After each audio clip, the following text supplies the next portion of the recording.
మీరు గనక మన ఛానల్ని ఫస్ట్ టైం చూస్తున్నట్లయితే తప్పకుండా సబ్స్క్రైబ్ చేయండి. అలాగే degree latest updates, important questions, previous year question papers మీద వీడియోస్ చేస్తూ అప్లోడ్ చేస్తూ ఉంటాను. ఈ వీడియోస్ కనుక మీరు మిస్ అవ్వకుండా ఉండాలంటే మన ఛానల్ని సబ్స్క్రైబ్ చేసుకోవడంతో పాటు పక్కన ఉన్న బెల్ సింబల్ మీద క్లిక్ చేసి ఆల్ నోటిఫికేషన్ అయితే యాక్టివేట్ చేసుకోండి. అప్పుడే నేను పెట్టే ప్రతి వీడియో మీకు నోటిఫికేషన్ ద్వారా వస్తుంది. Hello students, welcome back to our YouTube channel. ఈ వీడియోలో మనకి డిగ్రీ సెకండ్ సెమిస్టర్ లో మనకి మేజర్ 1 అంటే మనకి కోర్స్ 3 పేపర్ అనమాట. ఎవరైతే బీఎస్సీ కంప్యూటర్ సైన్స్ ఎవరైతే ఉన్నారో, సో సైన్స్ స్టూడెంట్స్ కూడా మీరు మైనర్ కింద అయితే సెలెక్ట్ చేసుకుని ఉంటారు. ఈ పేపర్ వచ్చేసి ప్రాబ్లమ్ సాల్వింగ్ యూజింగ్ సి. ఇందులో మనకి 2 సెక్షన్స్ ఆల్రెడీ నేను పెట్టిన మోడల్ పేపర్ వైజ్ గానే ఇచ్చారు. కాకపోతే మనకి ఇక్కడ టోటల్ గా 8 క్వశ్చన్స్ కాకుండా డైరెక్ట్ గా మనకి సెక్షన్ ఏలో కూడా షార్ట్ ఆన్సర్ క్వశ్చన్స్ అనేవి 10 అయితే ఇవ్వడం జరిగింది. అంటే ప్రతి యూనిట్ నుంచి 2 క్వశ్చన్స్ అనేవి షార్ట్ ఆన్సర్ క్వశ్చన్స్, అలాగే 2 క్వశ్చన్స్ అనేవి లాంగ్ ఆన్సర్ క్వశ్చన్స్ అనేవి ఇవ్వడం జరిగింది. అలాగా మనకి 20 క్వశ్చన్స్ అనేవి మనకి section A and section below ఇవ్వడం అయితే జరిగింది అనమాట. క్లియర్ గా చూసుకోవచ్చు. సో ఫస్ట్ వచ్చేసి మనకి ఈ పేపర్ అనేది degree examinations April 2024 degree second semester లో మనకి కంప్యూటర్ సైన్స్ పేపర్ సెలెక్ట్ చేసుకున్నారు. వీడియోని లైక్ చేసి లాస్ట్ వరకు అయితే చూడండి, అప్పుడే మీకు క్లియర్ గా అయితే అర్థమవుతుంది. ఎందుకంటే మన ఛానల్లో పెట్టిన మోస్ట్ వెరీ ఇంపార్టెంట్ క్వశ్చన్స్ లోంచి మనకి ప్రతి క్వశ్చన్ అయితే ఇవ్వడం అయితే జరిగింది అనమాట. సో లేట్ చేయకుండా సో సెక్షన్ ఏ కనుక క్లియర్ గా చూసుకున్నట్లయితే మనకి 70 మార్క్స్ పేపర్ అనేది.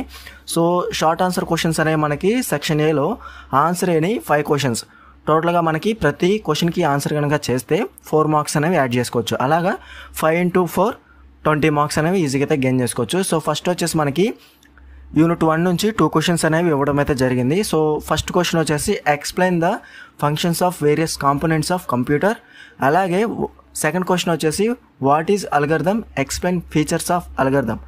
ఇవి వచ్చేసి మనకి ఫస్ట్ యూనిట్ నుంచి 2 క్వశ్చన్స్ ఇవ్వడం జరిగింది. ఆల్రెడీ చెప్పాను, అల్గరిథమ్స్, ఫీచర్స్, అలాగే ఫంక్షన్స్ ఆఫ్ వేరియస్ కాంపోనెంట్స్ అంటే మనకి క్యారెక్టరిస్టిక్స్ రాయొచ్చు, అలాగే లిమిటేషన్స్ కూడా మీరు రాసే ఛాన్స్ అయితే ఉందన్నమాట. మనకి మార్క్స్ అయితే యాడ్ చేస్తారు, నో ప్రాబ్లం. క్లియర్ కదా. అలాగే నెక్స్ట్ యూనిట్ 2 నుంచి మనకి షార్ట్ ఆన్సర్ క్వశ్చన్ కనుక క్లియర్ గా చూసుకున్నట్లయితే explain about break and continue statements in C. So నేను ఆల్రెడీ యూనిట్ 2లో ఆ ఉన్న 2 క్వశ్చన్స్ లోంచి ఒక క్వశ్చన్ అయితే కన్ఫర్మ్ గా మనకి షార్ట్ ఆన్సర్ క్వశ్చన్ అని డెఫినెట్ గా అయితే ఇస్తారని చెప్పాను కదా. అదే మనకి బ్రేక్ అండ్ కంటిన్యూ అయితే ఇవ్వడం అయితే జరిగింది. ఆ ఒక్క క్వశ్చన్ చెప్పాను షార్ట్ ఆన్సర్ లో, ఆ ఒక్క క్వశ్చన్ మనకి ఇక్కడ డైరెక్ట్ గా అయితే ఇవ్వడం అయితే జరిగింది. అలాగే 4th క్వశ్చన్ వచ్చేసి explain about compiler and interpreter. So చాలా ఈజీగా అయితే ఉంటుంది అనమాట. వన్స్ మీరు కనుక తెలుసుకుంటే ఈ క్వశ్చన్ వచ్చేసి చాలా ఈజీగా అయితే ఇవ్వడం అయితే జరిగింది ఈ క్వశ్చన్ కూడా. అలాగే నెక్స్ట్ వచ్చేసి యూనిట్ 3 కనుక మీరు క్లియర్ గా చూసుకున్నట్లయితే explain about character handling functions in strings. So strings నుంచి మనకి డైరెక్ట్ గా అయితే ఇవ్వడం అయితే జరిగింది అనమాట యూనిట్ 3 నుంచి. సో క్లియర్ గా చూసుకోవచ్చు, నేను ఆల్రెడీ హైలైట్ చేశాను అనమాట. స్ట్రింగ్ హ్యాండ్లింగ్ ఫంక్షన్స్ అనేవి డెఫినెట్ క్వశ్చన్ అనేది ఇది మనకి షార్ట్ ఆన్సర్ క్వశ్చన్ కింద అయితే ఇవ్వడం అయితే జరిగింది.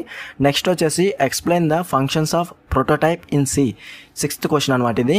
సో ఫంక్షన్స్ ఆఫ్ ప్రోటోటైప్ అనేది మనకి మీరు ఎవరైతే ప్రిపేర్ అయ్యారో functions content in C type అనేది ఉందో, సో అది కనుక మీరు రాస్తే డెఫినెట్ మార్క్స్ అనేవి ఈజీగా అయితే యాడ్ చేసుకోవచ్చు. నెక్స్ట్ వచ్చేసి యూనిట్ 4 నుంచి explain about storage classes. Storage classes లో నేను డెఫినెట్ గా చెప్పాను కదా, సో మనకి బేసిక్ అయితే అడుగుతారని చెప్పేసి ఇక్కడ మనకి డైరెక్ట్ గా మనకి ఇచ్చిన స్టోరేజ్ క్లాస్ కాన్సెప్ట్ నుంచే మనకి డైరెక్ట్ గా అయితే ఈజీగా థియరిటికల్ గా అయితే మీకు ఇవ్వడం అయితే జరిగింది. అలాగే నెక్స్ట్ వచ్చేసి 8th question explain about return statement. Return statement అనేది ఇంపార్టెంట్ క్వశ్చన్స్ లో మనకి ఇవ్వలేదు, కానీ ఇక్కడ మనకి ఇవ్వడం అయితే జరిగింది. ఎందుకంటే ప్రతి యూనిట్ నుంచి 2 క్వశ్చన్స్ అనేవి షార్ట్ ఆన్సర్ క్వశ్చన్స్ ఇచ్చారు కాబట్టి సో మీరు ఈజీగా అయితే పేపర్ అనేది అటెంప్ట్ అయితే చేయొచ్చు. నెక్స్ట్ వచ్చేసి యూనిట్ 5 నుంచి కనుక మీరు క్లియర్ గా చూసుకున్నట్లయితే explain about malloc Calc functions. So clear గా చూసుకోవచ్చు, యూనిట్ 5 లో మనకి memory allocation, dynamic memory allocation method లో ఈ 2 అయితే వస్తాయన్నమాట. సో ఎవరైతే ప్రిపేర్ అయ్యారో డెఫినెట్ గా అయితే ఈజీగా అయితే ఆన్సర్ అయితే చేసి ఉంటారు. అలాగే యూనియన్స్ నుంచి ఒక క్వశ్చన్ అయితే కన్ఫర్మ్ వస్తుందని హైలైట్ అయితే చేశాను. సో డైరెక్ట్ గా మనకి ఇవ్వడం అయితే జరిగింది. ఇవి షార్ట్ ఆన్సర్ క్వశ్చన్స్ అనేవి. నెక్స్ట్ వచ్చేసి లాంగ్ ఆన్సర్ క్వశ్చన్స్ వచ్చేసి సెక్షన్ బి లో ప్రతి యూనిట్ నుంచి 2 క్వశ్చన్స్ ఇచ్చారు. అలాగా డైరెక్ట్ గా మనకి 5 యూనిట్స్ నుంచి 10 క్వశ్చన్స్ అయితే ఇవ్వడం అయితే జరిగింది. అలాగా మనకి ఆన్సర్ అని 5 క్వశ్చన్స్ అనేవి డైరెక్ట్ గా అయితే ఇచ్చారు కాబట్టి 5 into 10 50 మార్క్స్ అయితే ఈజీగా అయితే గెయిన్ చేసుకోవచ్చు. సో ఫస్ట్ వచ్చేసి structure of C program in detail. Already చెప్పాను కదా, స్ట్రక్చర్ ఆఫ్ సి ప్రోగ్రామ్ అనేది షార్ట్ ఆన్సర్ క్వశ్చన్ కింద ఇచ్చే ఛాన్స్ అయితే ఉందని చెప్పాను, కానీ ఇక్కడ మనకి లాంగ్ ఆన్సర్ క్వశ్చన్ కింద ఇవ్వడం అయితే జరిగింది. సో మీరు డీటెయిల్ గా డయాగ్రామ్ కూడా వేస్తుంటే బాక్స్ ఉంటుంది కదా, ఆ బాక్స్ కూడా వేస్తుంటే డెఫినెట్ గా మీకు పేజ్ అనేది కవర్ అవుతుంది అనమాట. సో ఫస్ట్ వచ్చేసి structure of C program in detail. అలాగే explain about tokens, variables, keywords and identifiers and data types. So దీనికంటే మీరు ఫస్ట్ క్వశ్చన్ రాస్తేనే ఈజీగా అయితే కంప్లీట్ అయితే అవుతుందన్నమాట ఆన్సర్ అనేది. సో ఎవరైతే 12th క్వశ్చన్ ప్రిపేర్ అయ్యారో డెఫినెట్గా నేను హైలైట్ చేసిన క్వశ్చన్లో అయితే ఇవ్వడం జరిగింది కాబట్టి సో ఎవరైతే ప్రిపేర్ అయ్యారో కొంచెం ఎక్కువ అయితే రాయాల్సి ఉంటుంది. ఎందుకంటే మనకి చాలా అయితే కాన్సెప్ట్స్ అయితే ఇవ్వడం అయితే జరిగిందనమాట. టోకెన్స్ కానివ్వండి, వేరియబుల్స్ కానివ్వండి, కీవర్డ్స్ కానివ్వండి, అలాగే ఐడెంటిఫైర్స్, డేటా టైప్స్ డీటెయిల్గా ఎక్స్ప్లెయిన్ చేయాలి. అలాగే మీరు చిన్న ప్రోగ్రామ్ కూడా రాయాల్సి ఉంటుంది కాబట్టి కొంచెం టైం అయితే పడుతుంది అనమాట. అలాగే నెక్స్ట్ వచ్చేసి యూనిట్ 2 నుంచి నేను చెప్పినట్టుగానే మనకి explain about decision making statements in C. అలాగే నెక్స్ట్ వచ్చేసి explain about different looping control statements in C. So looping control statements అనేవి 3 ఉంటాయి కాబట్టి మీకు డైరెక్ట్గా అయితే అది రాస్తే సరిపోతుంది.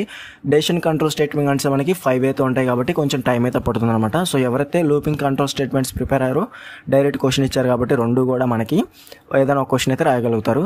సో అలాగే చెప్పాను కదా, నెక్స్ట్ వచ్చేసి యూనిట్ 3 నుంచి మనకి అరేస్ నుంచి 1 డైమెన్షనల్ కానీ 2 డైమెన్షనల్ కానీ ఇచ్చే ఒక క్వశ్చన్ అయితే ఇస్తారని చెప్పాను కదా. ఇక్కడ మనకి డైరెక్ట్గా explain about 1 dimensional and 2 dimensional arrays in C detail. అలాగే డైరెక్ట్గా ఇచ్చారు కాబట్టి మీరు ఈజీగా అయితే ఉంటుందన్నమాట. నెక్స్ట్ వచ్చేసి string handling functions. String handling functions ఇవి కూడా నేను హైలైట్ అయితే చేశాను. ఎవరైతే ప్రిపేర్ అయ్యారో డెఫినెట్గా అయితే మీరు ఈజీగా అయితే ఆన్సర్ చేయొచ్చు అనమాట. స్ట్రింగ్ హ్యాండ్లింగ్ ఫంక్షన్స్ అనేవి సో మనకి 5 మార్క్స్ కింద ఇచ్చారు. అలాగే లాంగ్ ఆన్సర్ క్వశ్చన్ కింద కూడా ఇచ్చారనమాట. ఉన్న 2 కాన్సెప్ట్సే కాబట్టి మనకి 2 నుంచి కూడా ఒక్కొక్క క్వశ్చన్ అయితే ఇచ్చారు. అలాగే నెక్స్ట్ వచ్చేసి యూనిట్ 4 నుంచి కనుక మీరు క్లియర్గా చూసుకున్నట్లయితే 17th క్వశ్చన్ వచ్చేసి explain about recursion in C with an example program. So program ఇచ్చారు కాబట్టి డెఫినెట్గా మీరు మెన్షన్ చేసినా చెప్పినా ఆల్రెడీ నేను చెప్పాను కదా, ప్రోగ్రామ్ అయితే డెఫినెట్గా మీరు ఆన్సర్ థియరీ రాసిన తర్వాత ప్రోగ్రామ్ కూడా రాయమని. సో డెఫినెట్గా మీరు ప్రోగ్రామ్ అయితే రాయాల్సి ఉంటుంది. ఇది కూడా నేను హైలైట్ అయితే చేశాను అనమాట. రికర్షన్ ఫంక్షన్స్ అనే ఫస్ట్ కాన్సెప్టే నేను హైలైట్ చేసిన లాంగ్ ఆన్సర్ క్వశ్చన్లో ఫస్ట్ క్వశ్చన్ అనమాట. సో ఇదే మనకి డైరెక్ట్గా అయితే ఇచ్చారు. నేనేమో ఇచ్చానంటే అక్కడ explain the concept of recursion functions with example. So మనకి ఇదేనా రాయొచ్చు, మనకి డైరెక్ట్గా రికర్షన్ అనే కాన్సెప్ట్ అంటే మనకి డైరెక్ట్గా రికర్షన్ ఫంక్షన్సే యూజ్ చేసుకోవచ్చు. సో క్లియర్ కదా. నెక్స్ట్ వచ్చేసి 18th question explain about pointers and arrays, pointers and functions in detail. So క్లియర్గా చూసుకోవచ్చు పార్సింగ్ టెక్నిక్స్ కానివ్వండి. సో మనకి పాయింటర్స్ నుంచి ఒక క్వశ్చన్ అయితే ఇస్తారు కదా. సో ఇందులో మనకి డైరెక్ట్గా అయితే pointers and arrays, pointers and functions. So ఎవరైతే ప్రిపేర్ అయ్యారో మీరు డైరెక్ట్గా రికర్షన్ ప్రిపేర్ అయిన వాళ్ళు అదొక క్వశ్చన్ రాసినా సరిపోతుంది. అలాగే నెక్స్ట్ వచ్చేసి యూనిట్ 5 నుంచి కనుక మీరు క్లియర్గా చూసుకున్నట్లయితే explain about structures in C in detail. So 19th question కూడా నేను హైలైట్ అయితే చేశాను అనమాట. స్ట్రక్చర్స్ అనేవి మనకి లాంగ్ ఆన్సర్ క్వశ్చన్ కింద ఇస్తే మాత్రం యూనియన్స్ అనేవి షార్ట్ ఆన్సర్ క్వశ్చన్ కింద ఇచ్చే ఛాన్స్ అయితే ఉంటుంది. ఒక్కోసారి రివర్స్ అయితే అవుతుందని చెప్పేసి ఆ 2 క్వశ్చన్స్ కూడా ప్రిపేర్ అవ్వమని హైలైట్ అయితే చేశాను. మనకి లాంగ్ ఆన్సర్ క్వశ్చన్ కింద అయితే ఇవ్వడం అయితే జరిగింది. అలాగే నెక్స్ట్ వచ్చేసి what is flow chart, what are the steps involved in creating a flow chart. So ఇక్కడ మనకి కాన్సెప్ట్ అనేది ఫ్లో చార్ట్ అనేది మనకి మామూలుగా అయితే యూనిట్ 1లోనే అడగాల్సిందన్నమాట. మనకి ఇక్కడ డైరెక్ట్గా మనకి ఫ్లో చార్ట్ అనేది యూనిట్ 5లో అడిగారు. సో ఎవరైతే ప్రిపేర్ అయ్యారో డెఫినెట్గా ఈజీగా అయితే రాయగలుగుతారు. ఎవరైతే ప్రిపేర్ అవ్వలేదో ఇంకా ఈ క్వశ్చన్స్ కూడా, ఈ క్వశ్చన్ పేపర్ కూడా మీరు డెఫినెట్గా అయితే ప్రిపేర్ అవ్వండి. ఈ క్వశ్చన్ పేపర్కి సంబంధించి ఆన్సర్స్ కావాలనుకున్నా, ఫుల్ PDF మెటీరియల్ కావాలనుకున్నా అవైలబుల్గా అయితే ఉందన్నమాట. సో ఫుల్ PDF మెటీరియల్ అనేది అవైలబుల్గా ఉంది. డిస్క్రిప్షన్లో టెలిగ్రామ్ ఐడి ఇచ్చాను, అక్కడి నుంచి మీరు డైరెక్ట్గా కాంటాక్ట్ చేసి ఫుల్ PDF మెటీరియల్ అనేది ఈజీగా అయితే పర్చేస్ చేసుకోవచ్చు. లో కాస్ట్లో అయితే మీకు సెండ్ అయితే చేశానమాట. ఈ వీడియోని లైక్ చేసి మీ ఫ్రెండ్స్ అందరికీ షేర్ చేయండి. ఇంకా ఎవరైనా మన ఛానల్ని సబ్స్క్రైబ్ చేసుకోకపోతే వెంటనే సబ్స్క్రైబ్ చేసుకుని పక్కన బెల్ సింబల్ని క్లిక్ చేసి ఆల్ నోటిఫికేషన్ యాక్టివేట్ చేసుకోండి. అప్పుడు మన ఛానల్లో పెట్టే లేటెస్ట్ అప్డేట్స్ అనేవి మీరు మిస్ అవ్వకుండా నోటిఫికేషన్ ద్వారా వస్తుంది.